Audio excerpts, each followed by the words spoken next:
what your cravings are really asking for. Welcome to your daily hit of grace and grit, your quick dose of inspiration to kickstart your day. This show is proudly sponsored by Rumble and Rise. To find out more about joining Rumble and Rise, head on over to graceandgrit.com/ready to rumble. I'm Courtney Townley, and here is today's hit. Craving chocolate at 3 p.m.?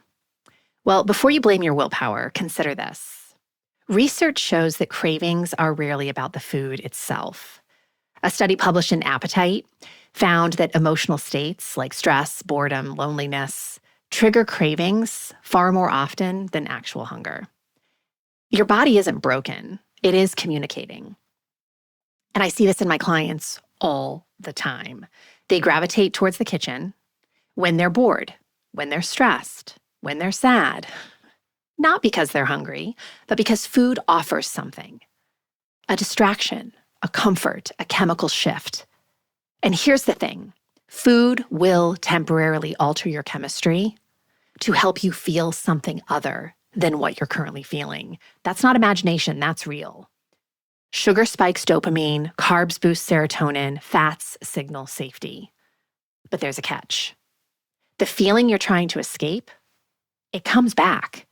And it comes back more aggressively because it wasn't actually tended to. You can't eat your way out of loneliness. You can't snack away stress. The craving gets satisfied, but the need doesn't. So cravings are coded messages. Chocolate might mean you need magnesium or a moment of just comfort and decompression. Salt cravings can signal dehydration, adrenal fatigue, or maybe it's something a lot more simple, like just needing some self-soothing at the end of the day, and you tend to gravitate towards chips. That insatiable need for carbs, it could be low serotonin, it could be really low blood sugar, it could also be poor sleep, or blood sugar crashes from skipping meals. So here's a few tips on helping you to decode the cravings that you have. Number one, pausing, which I know is hard because we often think a craving is an emergency and it has to be tended to right away. Or, you have to give into it right away, and you don't.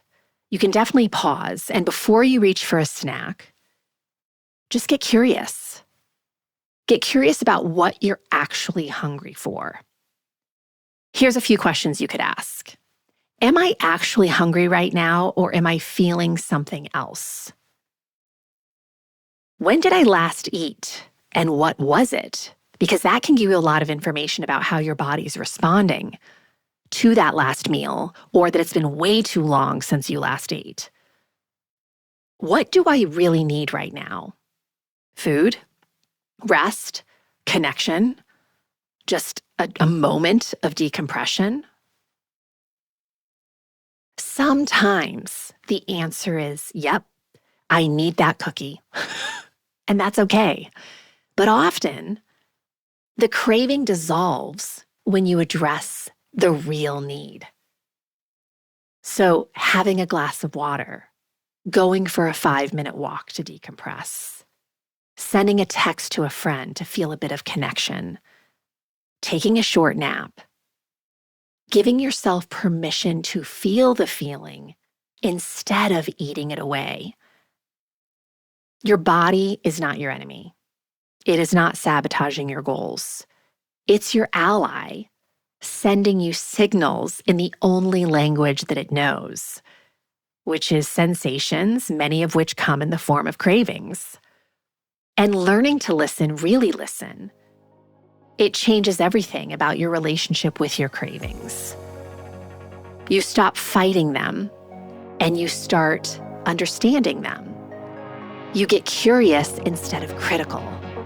And that is where real freedom begins.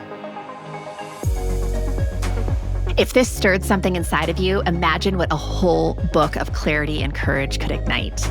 The Consistency Code, a midlife woman's guide to deep health and happiness, goes even deeper into the mindset and practices that create real, meaningful change at midlife. Grab your copy today over at theconsistencycode.com and keep the momentum alive.